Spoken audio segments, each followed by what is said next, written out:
परम प्रेममय श्री श्री ठाकुर अनुकूलचंद्रंकर स्वहस्त लिखित सत्यानुसरण ग्रंथ पाठ। जेते दिन जाए तुमर शरीर और मनरे व्यथा लगे सेते दिन जाए तुमे गोटे पिपीलिकार मध्य व्यथा निराकरण दिगरे चेष्टा रख। आउ ता जदि न कर तेबे तुमठारु हीन आउ किए।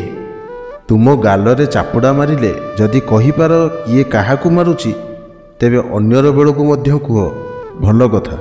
खबरदार निजे जदि सेपरी न भावी पार तेबे अन्यर बेलू कहवाकू जाओ नहीं।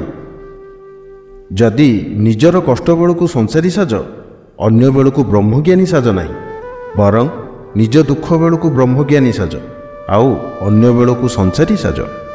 एपरी भेल मध्य भल। जदि मनीष हुओ तो निज दुखरे हस आउ पर दुखरे कांद। निजर मृत्यु जदि अपसंद कर तेबे केबे हेले काहाकू मर बोली कह नहीं।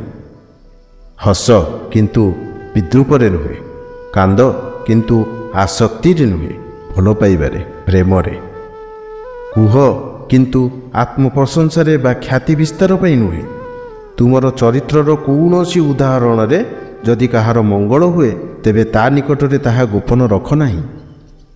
तुमर सत् स्वभाव कर्मरे फुटी उठू किंतु निज भाषारे जेपरि व्यक्त न हुए नजर रख। सत्रे तुमर आसक्ति संलग्न कर, अज्ञात सारे सत् हेब। तुमे आपणा भावरे सत् चिंतारे निमग्न हुओ।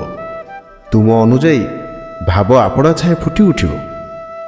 असत् चिंता जेपरि चाहाणी वाक्य आचरण व्यवहार इत्यादि फुटी उठे, सत् चिंता मध्य सेहीपरि उक्त रूपे फुटी उठी थाए। स्पष्टवादी हुओ किंतु मिष्टभाषी हुओ।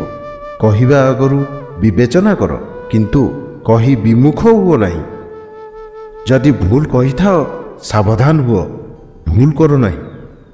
सत्य कुह किंतु संहार आण नहीं। सत् कथा कहिबा भल किंतु भाविबा अनुभव करिबा आहुरी भल। असत् कथा कहिबा अपेक्षा सत् कथा कहिबा भल निश्चय, किंतु कहिबा संगरे काम करिबा ओ अनुभव नथिले कोन हेला। बेहेला बीणा जेपरि बादकानुग्रहरु भल बाजे किंतु सेमाने निजे किछि अनुभव करि पारंती नाही। जे अनुभूतिर खूब गल्प करे अथच तार लक्षण प्रकाश पाए नहीं, तार गल्पगुड़िक कल्पना मात्र बा आडंबर। जेते डुबिब सेते बेमालूम हेब। जेपरि डालिंब पाचिले ही फाटी जाए, तुम अंतर रे सत् भाव पाचिले आपे फाटी जीव। तुम मुहरे ताहा प्रकाश करने को हेब नहीं। जेउ खियाल विवेकर अनुचर ताहारी अनुसरण कर, मंगलर अधिकारी हेब। विस्तार रे अस्तित्व हराओ किंतु लिभि जाओ नहीं। विस्तार ही जीवन, विस्तार ही प्रेम। जेउ कर्म मनरे प्रसारण आनी दिए ताहा ही सुकर्म। आउ जेउथिरे मनरे संस्कार जिद इत्यादि आसे सार कथा, जेउथिरे मन संकीर्ण हुए ताहा ही कुकर्म। जेउ कर्म मनीष पाखरे कहिले मुहरे कालीमा पड़े ताहा करिबाकू जाओ नहीं। घृणा लज्जा भयरे गोपनीयता जेउठी सेहीठारे ही दुर्बलता आउ सेहीठारे ही पाप। जेउ साधना करिले हृदय रे प्रेम आसे ताहा ही कर। आउ जेउथिरे क्रूरता कठोरता हिंसा आसे ताहा आपातत लाभजनक हेले मध्य ता पाखकू जाओ नहीं।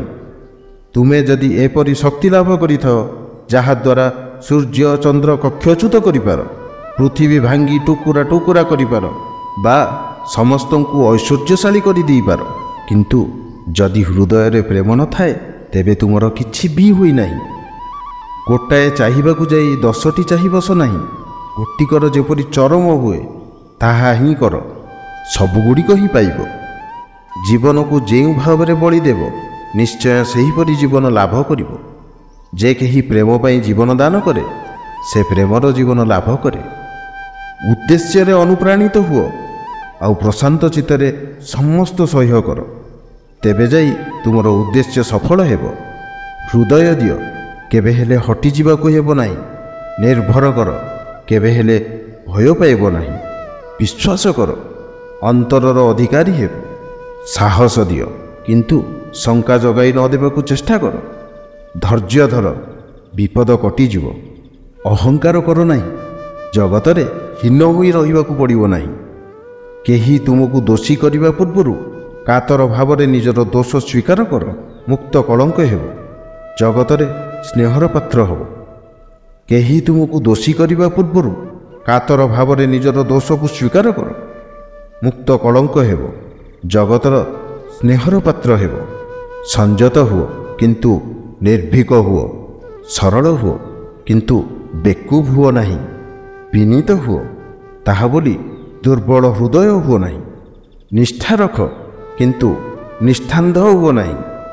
ସାଧୁ ସାଜ ନାହିଁ, ସାଧୁ ହେବାକୁ ଚେଷ୍ଟା କର। କୌଣସି ମହାପୁରୁଷଙ୍କ ସହିତ ତୁମର ନିଜର ତୁଳନା କର ନାହିଁ, କିନ୍ତୁ ସର୍ବଦା ତାଙ୍କର ଅନୁସରଣ କର। ଯଦି ପ୍ରେମ ଥାଏ ତେବେ ଅପରକୁ ମୋର ବୋଲି କୁହ, କିନ୍ତୁ ସ୍ୱାର୍ଥ ରଖ ନାହିଁ। ପ୍ରେମର କଥା କହିବା ଆଗରୁ ପ୍ରେମ କର। ଅନ୍ଧ ହେବା ଦୁର୍ଭାଗ୍ୟ ସତ, କିନ୍ତୁ ଯଷ୍ଟିଚ୍ୟୁତ ହେବା ଆହୁରି ଦୁର୍ଭାଗ୍ୟ। କାରଣ ଯଷ୍ଟି ହିଁ ଅନେକାଂଶରେ ଚକ୍ଷୁର କାର୍ଯ୍ୟ କରେ। ସ୍କୁଲକୁ ଗଲେ ହିଁ ତାକୁ ଛାତ୍ର କୁହାଯାଏ ନାହିଁ, ଆଉ ମନ୍ତ୍ର ନେଲେ ହିଁ ତାକୁ ଶିଷ୍ୟ କୁହାଯାଏ ନାହିଁ। ହୃଦୟଟିକୁ ଶିକ୍ଷକ ବା ଗୁରୁଙ୍କ ଆଦେଶ ପାଳନ ନିମିତ୍ତ ସର୍ବଦା ଉନ୍ମୁକ୍ତ ରଖିବାକୁ ହୁଏ। ଅନ୍ତରରେ ସ୍ଥିର ବିଶ୍ୱାସ ଆବଶ୍ୟକ।